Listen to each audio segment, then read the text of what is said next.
On te laisse parler du coup. Moi, en deuxième film, j'ai pris L'Ange ivre d'Akira Kurosawa. C'est pas le plus cité, mais là, cet été, je me l'étais quasiment tous fait, je crois. Juste ses premiers, le grand maître du judo et tout, j'avais pas regardé. Et L'Ange ivre, du coup, c'est un de ses premiers films. Le 8e sous l'occupation américaine. Enfin, c'est pas Seconde Guerre mondiale, c'est sous l'occupation américaine. C'est son premier film avec Toshiro Mifune aussi. Et je crois il y a l'autre acteur phare, Takeshi Shimura, mais il avait déjà joué avant, je crois.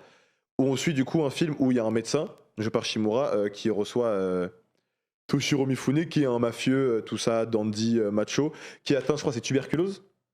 Il y a plusieurs maladies, mais c'est tuberculose. C'est maladie qui lui, il a tuberculose, mais il y en a plusieurs qui tournent autour du maladie qui le gangrène, et tous jouent un jeu de faussement père-fils, de lui, la maladie qui le gangrène au fur et à mesure, il veut pas se l'assumer, il voit la perte de son rapport de force dans le village, et moi, franchement, Kurosawa, moi j'ai tout regardé quasiment, et on connaît les Ran, Yojimbo, Sept Samouraïs, tout ça, et celui-là, c'est un de ceux qui m'a le plus marqué, parce que je trouve... déjà, je trouve le rapport au post-trauma Seconde Guerre mondiale. Tu vois, genre la ville où il a tourné, elle est en ruine. Genre, c'est vraiment un village détruit où tu vois les maisons, elles sont en miettes, tous les business ils sont détruits. Il y a un énorme marécage. Le cratère là, c'est ça. incroyable. Il y a un gros marécage qui gronde au milieu de la ville. Et tu sais, c'est un peu le parallèle de la ville, elle est pourrie, détruite et gangrénée. Et à côté, tu vois personne Mifune, tu sais, qui est gangréné à l'intérieur et qui pourrit au fur et à mesure du film. Et aussi, j'ai adoré comment.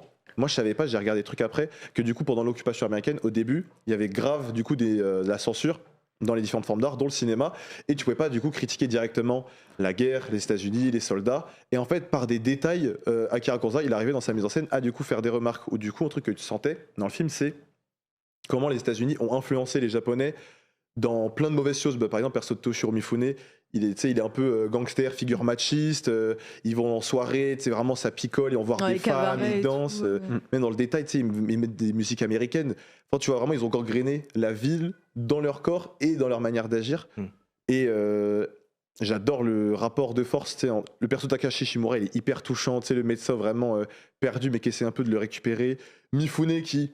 Genre le film, il a quoi? Il a 60 ans, 70 ans. 48, le 48, ouais. Tu vois, même 80 ans. Tu vois déjà, je trouve, un peu un truc d'un homme qui est déconstruit par la mise en scène. Tu vois, il y a vraiment au début truc macho, il assume pas la maladie, ces grands costumes feutrés qui cachent son mal-être, la maladie qu'il prend au fur et à mesure. Comment plus la maladie avance, plus il a les joues creusées. En plus, comme c'est en noir et blanc, il met du maquillage un peu comme Caligari et tous les films allemands, expressionnisme. Et tu vois, vraiment, plus ça avance, plus la maladie prend, plus il va s'ouvrir, se dévouer et laisser le médecin de la confiance. Et dans tout ça, vraiment, il n'est pas beaucoup cité, mais il y a plein d'idées de mise en scène. Il y a une scène de rêve où il se fait poursuivre par un personnage, une scène de bagarre où il est en noir et blanc, il y a une peinture rouge qui se met. Enfin, c'est vraiment... Non, parce qu'il a la fièvre. Il a de la fièvre et du coup, c'est une sorte de rêve fiévreux qui ressort ici. Et c'est intéressant que tu dis sur le machisme parce qu'il y a une fameuse scène où il est vraiment malade et tu as le regard des femmes qu'il trouve pathétique. Pathétique, c'est drôle comment le regard des femmes est filmé dans ce film. Parce que vraiment l'extérieur, en même temps qui mène beaucoup de la danse aussi. Enfin, c'est très étrange aussi, ce regard des féminins. Et puis ça se voit que ça les impacte aussi les femmes beaucoup par rapport parce que c'est un peu des dragueurs, des trucs, et puis le médecin il est alcoolique quoi. Ça c'est hyper intéressant, c'est que le mec il veut faire du bien et il se pourrit la santé, il se fait du mal, et c'est ce que tu dis par rapport aux États-Unis, mais c'est aussi au fait un Japon qui est en reconstruction, qui essaie de se trouver, mais qui est complètement gangréné par le crime, cette poubelle à ciel ouvert. Vraiment, il y a une scène où les enfants veulent se baigner dedans, mais tu sais même pas si c'est de l'eau, je sais pas ce que c'est en fait. C'est juste une décharge industrielle horrible. Comme le noir et blanc enlève beaucoup de détails, on sait pas exactement ce que c'est. Tu devines un peu l'imaginaire aussi. Tu vois, le médecin, il veut les protéger, mais en même temps, il fait de la merde tout le temps parce qu'il est complètement torché non-stop. Plus professionnel. Mais il y a un truc d'amitié, ou comme tu as dit toi, de père-fils peut-être, mais il y a un truc d'amitié qui est super beau aussi parce que à chaque fois qu'ils se voient, les deux principaux, quoi, ils se battent, quoi, limite. Parce qu'il dit, il faut que tu fasses attention à toi. Et lui, il dit non, je vais continuer à boire, je vais continuer à aller voir des femmes, des trucs comme ça. Et ils n'arrivent pas, mais ils se suivent tout le temps, tu vois. Ils vont toujours se revoir parce qu'ils ont un truc entre les deux, ils ont une bonne alchimie. Ils se détruisent, mais plus ça avance, plus ils se font confiance, tu vois. Et puis il y a un truc d'espoir aussi qui est intéressant de se dire, au fait, ils sont quand même en quête d'un meilleur monde. Mais ils sont gangrénés par ses pulsions, gangréné par ce monde. En fait, tu peux pas avoir une belle vie dans une décharge ici comme ça, quoi. Et il y a un truc intéressant, parce que tu parlais de l'été, mais il fait super chaud dans la première partie du film. Ensuite, il se passe un truc dans le film et il switch à, je sais pas si c'est l'hiver ou l'automne, mais il commence à faire froid d'un coup. Et ça change complètement la dynamique. Il devient plus un film de gangster, crime et tout, avec des paris, du casino, des trucs. Même dans les tenues avec, aussi, tu parlais de cabaret, je crois, mais il y a un truc qui est comme ça, qui est hyper intéressant. Et le fait de jouer sur la chaleur au début, parce que tu sens presque ce puits de... On ne sait pas ce que c'est, quoi, qui pue, qui tue la ville. Et à l'hiver, ça a complètement changé d'ambiance. Et c'est plus mélancolique et dangereux. Et c'est un truc un peu sur la fin de vie, t'as l'impression. Mais en même temps, moi, j'ai découvert, j'ai beaucoup aimé aussi. C'était vachement bien. Kurosawa, il a beaucoup ce truc. C'est 1h38, je crois. Il est très rapide. Mais Kurosawa, il a beaucoup ce truc de montrer la chaleur. Même, il avait fait Strike Dog, je crois, qui est juste après, où t'as vraiment beaucoup un truc de, tu sais, le Tokyo en été qui grouille, la transpiration. En fait, je pense que c'est pour ajouter du réalisme, tu sais, aux persos qui galèrent, qui sont empêtrés dans leurs problèmes, quoi. Et aussi, après, Puff, je crois que tu lui as dit un truc, mais je trouve ce qui est beau dans L'Ange Ivre, c'est que du coup, on voit la ville qui est détruite, qui est gangrénée. Et Kurosawa, il a beaucoup un truc d'humanisme, où il a beaucoup un rapport à l'humain, où il croit à l'humain qui aide son prochain, même s'ils sont eux-mêmes détruits. Et j'ai beaucoup aimé, c'est qu'un de ses derniers films, c'est Rhapsody en août, où du coup, tu vois une famille japonaise qui essaie de reconnecter avec des proches américains, et où tu vois du coup la ville de Nagasaki reconstruite. Et il y a un truc, je trouve, dans sa filmographie, tu vois qu'il a tellement été là depuis aussi longtemps, il racontait tellement d'histoires, que le Japon a eu le temps de se reconstruire et il a un peu réussi sa mission sur ce truc-là. Je crois que ça marchait bien. Ah oui, moi j'avoue que du coup j'ai découvert aussi L'Ange Ivre récemment et en fait c'est vrai que c'est un peu dur je trouve de rentrer dans L'Ange Ivre qui est un de ses premiers films qu'il a fait vraiment connaître avec Rashomon qui fera je crois 2 ans plus tard, c'est pas beaucoup. qui est vraiment Rashomon qui est un chef-d'œuvre, qui a un des films peut-être les plus importants de l'histoire du cinéma, qui a donné le nom d'un effet tout ça, mais c'est vrai que là moi je trouve que c'est un film peut-être un poil plus mineur entre guillemets sans vouloir non plus le discréditer. Il y a plein de trucs chouettes dedans, mais je trouve que passer après, moi du coup je l'ai regardé peu de temps après High and Low, qui traite déjà beaucoup de ces thèmes-là avec la pauvreté, l'exploration des bas-fonds de Tokyo et du Japon. Et je trouve que effectivement, c'est un peu compliqué de rentrer dedans. C'est peut-être pas le Kurosawa que je conseillerais en premier, contrairement peut-être à High and Low ou alors peut-être vous tapez les 7 samouraïs si vous sentez, parce que c'est peut-être un peu plus dur d'accès parce qu'il dure 3 heures, tout ça. Les gens se disent oh c'est énorme tout ça. Avengers Endgame dure 3 heures. Hein. C'était la remarque qu'avait fait Brady Corbett de l'Ultraliste. Oui. Mais non, mais moi je suis pas spécialement d'accord parce que il est très bavard au début du film.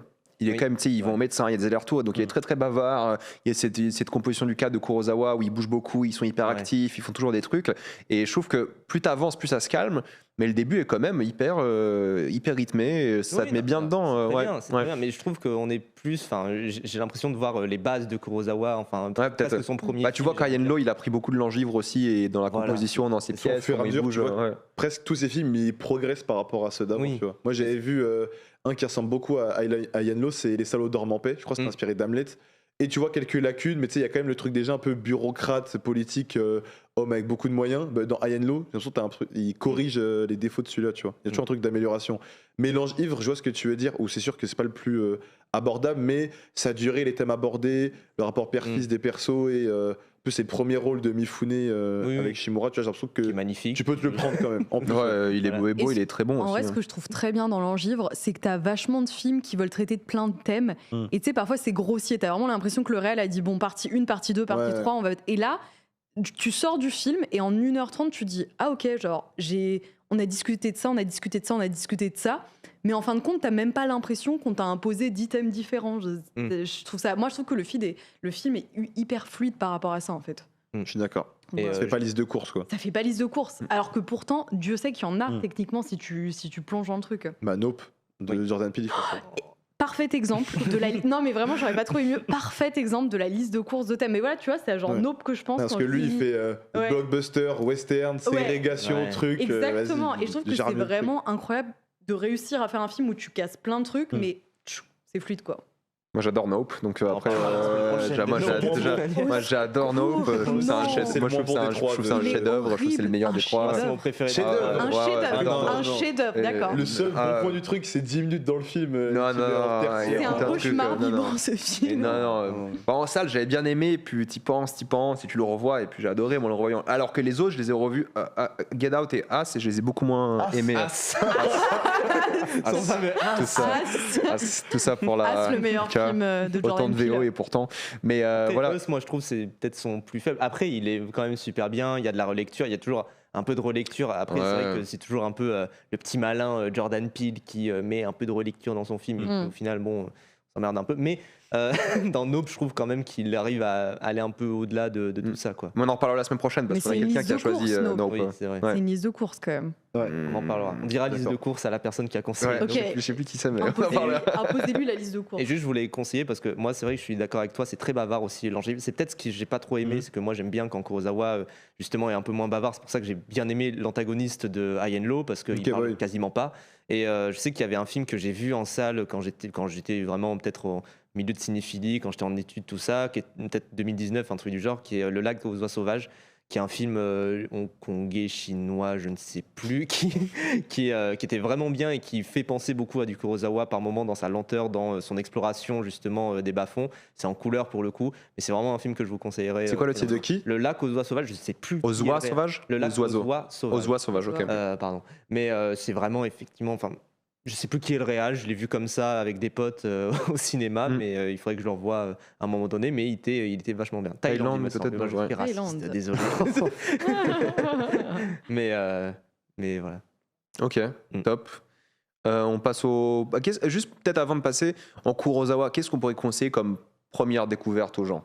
Rashomon, c'est quand même... Ah, de Kurosawa? Ouais. Pour découvrir le cinéma, un truc, peut-être on va pas les balancer sur 7 samouraïs des 3h30 d'un coup. 7 samouraïs, je l'ai toujours pas vu. C'est c'est le seul gros qui me Jamais manque. vu non plus. En vrai, Rashomon et Yojimbo. Hein. Ouais, ça nous dit Yojimbo, Ran ou Dream. Ran en premier. Ah ouais, Ran, comme il y a le côté théâtral dans les dialogues, ça peut être un peu lourdeau. Parce que moi, je l'ai vu. C'est quoi Ran, c'est le roi Lear qui l'a repris, donc ça fait très théâtre. Ça, moi, la première fois que j'ai vu il y a 4 ans, et Dream, moi je n'ai pas encore vu Dream. Moi j'en ai vu que 6 de Kurosawa. Mais Dream, c'est un film de fin de carrière, donc c'est un peu bizarre de commencer avec ça. C'est très dur parce qu'en plus, il va rassembler beaucoup de ses thèmes. Dream, je m'étais fait insulter. Moi, j'ai aimé, mais j'ai pas du tout été transporté plus que ça. Visuellement, c'est impressionnant, mais. C'est ce que les gens me disent à chaque fois. Ah, c'est trop beau. Je fais mais encore. Genre, il y a plein de trucs. Tu sens que genre il a réussi à mettre en scène ses rêves, mais au-delà de ça, j'étais pas été pris plus que ça. Mais non, Yojimbo, je pense, c'est vraiment le truc. Bonne porte d'entrée où tu te dis, tu es un samouraï, c'est bien mis en scène, il y a des scènes de combat. Je pense pour quelqu'un qui mate rien, c'est très simple. C'est drôle parce que ça ne dit surtout pas le château de l'araignée, c'était celui que j'avais conseillé aussi. C'est peut-être mon préféré de Kurosawa. Après, c'est vrai que Ikiru, enfin Vivre du coup. Ikiru, on se fait chier. On se fait chier, Ikiru, franchement. Pour moi, c'est peut-être son meilleur avec. Je sais pas, parce que moi, j'en ai pas assez vu, j'avoue. Et je l'ai vu, j'étais en mode putain, mais c'est pas. Genre, j'aime bien le côté. Bon, spoil, le film, il a 70 ans. Tu sais, le parti pris de la seconde moitié. On raconte ce qu'a prévu le personnage et c'est à travers les autres personnages qu'on voit ce qu'il va faire et ce qu'il a prévu. Mais oui, voilà, tu vois. Mais il traîne quoi, il traîne et je suis en mode ok, c'est touchant. Je crois c'est un peu encore l'humanisme et tout, le mec de vie de bureau vieux qui se dit je veux sortir de ça, mais peut-être ces genres de films, peut-être c'était vraiment bien à l'époque, tu vois, quand tu découvres un film qui parle de ça, parce que des films de vie de bureau, le mec il veut pas quitter sa vie avant que ce soit trop tard, qu'il la vive et tout, on en a eu tellement beaucoup entre temps. C'est sûr. Peut-être ça marque plus dans les années 50 ou je sais plus quand il est sorti, en quelle année. Ikiru, c'est Perfect Days en mieux, les gens on compare pas de films comme ça. Ikiru et Perfect Days, il n'y a rien à dire entre les deux, tu vois, mais c'est juste que c'est tellement différent. Ouais, non, pour moi, ça n'a rien à voir. Les deux. En tout cas, Château de l'Araignée, j'ai bien aimé, mais je pense en premier Kurosawa, c'est un peu dur quand même. Ouais, c'est dur. Après, pour moi, c'est son chef-d'œuvre, mais. Rashomon, c'est court. Mais Rashomon et Yojimbo, il y a déjà ses lubies dedans. Et puis, non, Rashomon, c'est pas mal pour le coup pour commencer.